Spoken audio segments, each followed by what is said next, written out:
The darkness cannot be breached.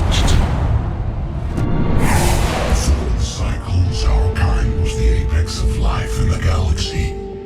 The lesser species were in our thrall, serving our needs. We grew more powerful and they were cared for, but we could not protect them from themselves. What's up, Meta Nerds? This video will break down one of the most enigmatic and important species in all of Mass Effect, the creators of the Reapers, and thus responsible for shaping the fate of the galaxy for trillions of sentient beings across the great cycles of time in our Milky Way. Starting with a look at their biology, the Leviathans can reach sizes of several hundred meters. Some estimates have it at 450 meters, which would be 3.5 times the Normandy SR-1, and bear a resemblance to cuttlefish or squid from Earth, with tentacles billowing out around them, cascading down their sides, and the main body covered in incredibly thick plates of bone-like material that acted as its armor. While there are two sets of 3 pyramidal stacked eyes toward the middle and front of its head. It is likely that whatever equates to the brain in this species is located here, but we shouldn't assume much else about its internal workings, as organs may be distributed in ways completely unlike humans. They evolved underwater, and thus these aquatic beings can breathe oxygenated water and survive in the extreme pressure of the deepest ocean depths, with confirmed sightings as deep as 3,200 meters. They were also able to ascend all the way up to the coast, though nobody knows where this species originated from. What specific sea spawned the awe-inspiring Leviathans? Their most notable and terrifying feature is their master of telepathic mind control, turning lesser intelligences into puppet slaves, utterly unable to deny the will of a Leviathan master. This ability could be used as innocuously as a mode of speaking, talking right into the minds of a person, which surely would be an odd sensation, but one which does not necessarily cause any harm. But this could be ramped up to turn one into a mindless thrall. The closest thing researchers have to compare them to are the Rachni, who exhibit a similar telepathic ability. This one serves as our voice. The best theory being that these species are somehow able to cause the part of the brain responsible for bridging the metaphysical gap, how the mind has an influence on matter, using that to not only change things in their own body, but in the minds of other species as well. It's the same mystery behind how it is that you can think, I want to move my hand, and then effortlessly move your own hand. This daily and constant phenomena seems basic, but it's at the core of the most complicated theories of mind. And so when it comes to these telepathic species, the gap from mind to body is just exerted over a larger field, over others' bodies. The best and brightest minds of Citadel scientists think that quantum entanglement is the best guess at the mechanism of bridging this gap, with their minds being able to exert thoughts over a vast quantum entangled field. But whatever the cause at this metaphysical or quantum level, at the macro level of neurons and brains, such interference and overload by a foreign entity could often cause humans to have nosebleeds, which could easily be followed by brain damage and death. Maintain connection to narrow the search. They are known to have been spacefaring as well, likely with the use of cybernetics and oxygen systems for their aquatic bodies. And to go any real distances in space, they must have developed mastery of Element Zero, manipulating the Mass Effect field to achieve faster than light travel. And with this tech came the development of biotic amplifiers, which would have turned their psychic abilities into a proper superweapon. Combine all that with the fact that they could live for tens of thousands, if not hundreds of thousands of years, and you can see how this all set the stage for them to bring the entire galaxy under their will. And since that's all that's known of their biological nature, let's turn to their history. The origins of the Leviathans is still a mystery, but Task Force Aurora of the Systems Alliance speculates that they evolved alongside at least one other intelligent species on their now unknown planet. It's believed that Leviathans learned to communicate with and control land-based intelligent beings to meet their needs. In ways some xenobiologists draw similarities to the Thorian, those ancient sentient plants that easily lived for tens of thousands of years, and also who made slaves out of more mobile, legged species that could run around and carry out the orders of their mental plant masters. In time, the Leviathans, leveraging the civilizations of their dominated species, attained spaceflight, enabling them to traverse the galaxy despite their aquatic nature and colossal size. Every newfound species was rendered subservient, providing tribute to the Leviathans. In exchange, these subservient species were nurtured and shielded by their masters. Before the cyclones, our kind was the apex of life in the galaxy. The lesser species were in our thrall, serving our needs. Certain physical objects acted as relays for their telepathic powers. These odd pieces of tech became revered by the very species they enslaved, and were seen akin to holy relics, with many species having a long history of art depicting their underwater-dwelling, spacefaring eldritch gods.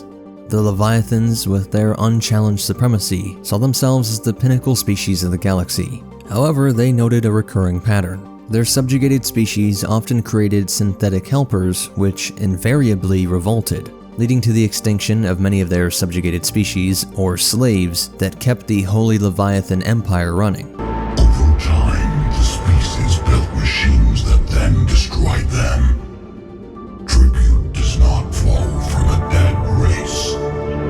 To solve this problem, we created an intelligence with a mandate to preserve life at any cost. So to counteract this cycle of destruction, the Leviathans created their own AI, the idea being that just as the Leviathans were far superior in their intellect to their servant species, the Leviathan-created AI would be able to outsmart and outmaneuver any AI produced by the slave species. Unsuspecting of any treachery, they saw the intelligence merely as an instrument to accomplish a specific objective. In its pursuit to uphold its assigned mandate, the intelligence, aka the Catalyst, crafted legions of subordinate entities to harvest organic data across the galaxy, mirroring the modern-day function of the Collectors under the Reapers.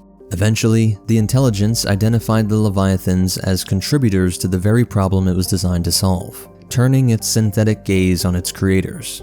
Forced to retreat to the galaxy's most secluded realms, the Leviathans became elusive shadows. Those who chanced upon them met a derelict fate beneath the waves. They could easily destroy or mentally control a small number of enemies. The problem with the massive AI-powered force was the range of weaponry in just sheer numbers. This meant they could defend places like deep underwater cave systems, but open warfare in atmosphere or space would just as easily spell their defeat. The sudden rebellion of the intelligences left the Leviathans decimated, its minions morphing Leviathan's genetic essence to forge the inaugural Reaper, Harbinger. You fight against inevitability, dust struggling against cosmic winds. The remnants of the Leviathan race concealed themselves as the intelligence, through Harbinger, initiated the cyclical culling of galactic life to spawn more Reapers, all aimed at the paradoxical quest of preserving life. This cycle would continue roughly every 50,000 years, and is believed to possibly have gone on for at least 1 billion years. The Leviathans concede that the intelligence remains a functional entity, but argue its failure in truly conserving life. You built that machine despite what you saw the other races experience. Why? You cannot conceive of a galaxy that bends to your will. Every creature, every nation, every planet we discovered became our tools. The next chapter in their history saw the cosmic gods of old resorting to a pathetic tactic. The species that once served them as obedient slaves, growing their riches and power, were now used to destroy any proof of the old gods' existence. In their hidden sanctuaries, the Leviathans clandestinely manipulated emerging species to obliterate any residual traces of them from art to holy relics. Accepting the reign of the Reapers, they concentrated on safeguarding their lineage, observing the cosmic struggle through the organic relics, and being vigilant for any changes that might threaten to truly exterminate their race. The Leviathans remained shadows, silent watchers, resigned yet ever observant, a whisper in the minds of countless species across the stars. The thrall races were controlled, removing traces of our existence as we directed them to. In this way, our survival was kept secret from the Reapers. Today, we reach out through the fragments and watch for discovery. Fragments? You mean the artifacts we found? They provide a window into the galaxy. Tools for exploring the events of this cycle from the safety of this world. Through them, we watch, we study, and remain in the shadows. In 2186, during the Reaper invasion, the actions of Task Force Aurora put the Leviathans at risk of exposure. Dr. Garrett Bryson, leading the force, focused on the Leviathan of Dis, believing that finding what could defeat a Reaper could turn the tide of war. Under Admiral Hackett's directive, the task force started probing for the, quote, true Leviathan of Dis. Admiral, the Leviathan of Dis that we've been investigating, I think we're really onto something. Give me the brief. About 20 years ago, the Batarians discovered a Reaper corpse that had died in battle. They covered it up and denied it ever existed. A potential Reaper Slayer, examining incidents and tracing patterns linked to it. Dr. Bryson followed numerous leads, investigating sightings of unknown entities, potential locations for gathering Element Zero, and Reaper movements, which all pointed to Leviathans as well. Dr. Alex Garnow and Dr. Ann Bryson from Aurora were sent to Mojave in Immokalee in order to locate Leviathan-related artifacts and trace their path. Under Admiral Hackett's instructions, Commander Shepard joins Dr. Garrett Bryson in his lab to aid in his investigations. And shortly after this, the Leviathans manipulate Bryson's assistant, Derek Hadley, through an artifact that was in the lab. They force him to eliminate the Doctor before he could unveil any crucial findings, hoping to put a full stop to the investigation. Shepard, however, remains resolute. That artifact came in from our researcher, Garneau. He sent an audio log if you wanna... What's wrong? Turn back. What are you talking about? The darkness cannot be breached. Safeguards the artifact to prevent further incidents and identifies Garneau's location. In Mojave, Shepard finds that the Leviathans have dominated the minds of all TGS mineral work staff. You don't seem worried about those Reapers. You know something I don't? TGS Mineral Works is a small to mid-level supplier of tungsten to the galaxy. That's not what I meant. Are you familiar with the applications of tungsten? And they've redirected them to diverse studies, far from the regular tungsten mining, investigations ranging from human biotic evolution and plant hybridization, to testing Turian pain limits and estimations of global starvation, even to the study of colony disappearances. Soon, the Leviathans present Shepard with a man purporting to be Dr. Garneau. Via the Doctor, the Leviathans sternly echo their prior warning to Shepard. The darkness must not be breached. The darkness? Why do you pursue me? Garneau flees, initiating a chase which intensifies with the sudden appearance of Reaper forces. Shepard finally corners him in the mines, close to a spherical artifact similar to the one influencing Hadley at the Citadel. Pursued by husks, Garneau sets off an explosion, eliminating the husks, the artifact, and himself. Once this enslaving mental link dissolves, the Reapers withdraw. Strangest thing, a couple of minutes ago the Reaper forces broke off and left. And the miners regain their senses, albeit with no memory of the preceding events. They realize they were under Leviathan control for over 10 years. 2176 was 10 years ago. What? Shepard and the team discover that the Doctor that they pursued was an imposter. They locate the real Garneau's body near the artifact, and his remains hold encrypted data and 8 unanswered calls from Ann Bryson, pointing Shepard to the next phase of the investigation. When he reaches Immokalee, it's already under assault by Reaper forces seeking the Leviathans. Ann Bryson is saved, but marauders are accessing another Leviathan artifact on the planet. Leviathans attempt to deter Shepard again by controlling Bryson. They've learned too well. The darkness must not be breached. Forcing the commander to destroy the artifact. With few other choices, Shepard's group decides to use the artifact in Dr. Bryson's lab. Ann acts as bait to track Leviathan communication signals. The artifact's shielding is momentarily lowered, allowing Ann to be briefly controlled while Edie locates the signal. We can fight them. We can win this. The cycle cannot be broken. You're wrong. The mission is successful, and Shepard follows the signal to its source, 2181 Despoina. Probe's giving us a signal below that. Way below. Underwater? Looks that way. At Despoina, Shepard plunges into the depths of the ocean to the hidden realm of the Leviathans. Here, Shepard encounters a Leviathan that employs its abilities to enclose them within Shepard's consciousness, giving us a subjective view of how this process was felt. It manifests as various individuals controlled during Shepard's quest, elucidating its species' origins and relationship to the Reapers. At first, the Leviathans are reluctant to aid Shepard, not believing that he could do anything to stop the undisputed reign of the Reapers. They resolve to let the cycle persist, intending to subjugate the commander and remain concealed as the Reapers continued their galactic purge. However, Shepard counters, emphasizing the Reapers' awareness of the Leviathans, arguing that isolation is no longer a viable strategy. The Reapers know where you are. You can't just watch anymore. You have to fight. Acknowledging Shepard's victories over Sovereign and the Collectors, I have witnessed your actions in this cycle. The destruction of Sovereign, the fall of the Collectors. additional Leviathans surface, unifying to support the galaxy in the battle against the Reapers. Their alliance stems from their claim to being the supreme species of the galaxy, not from a wish to assist inferior beings. But not for you or any lesser race. We were the first, the apex race. We will survive. They vow that the Reapers will pay in blood and promise to enslave any Reaper intruding upon their territory. As Shepard leaves, the Leviathans demonstrate their might by subduing a brute, sending a potent pulse through their artifacts and incapacitating a Reaper capital ship. Throughout the conflict, Leviathans manage to release a band of collectors from Reaper dominance. These liberated collectors join forces to retaliate against the Reapers and honor the Protheans. Leviathan artifacts are strategically placed within enemy territories with the aid of Spec Ops soldiers, permitting the Leviathans to manipulate Reaper forces. In the ultimate confrontation above Earth, Shepard can disclose to the intelligences that its creators are participating in the war, to which it remarks that they are free to do so, as it is merely executing their directives. They've joined this war now.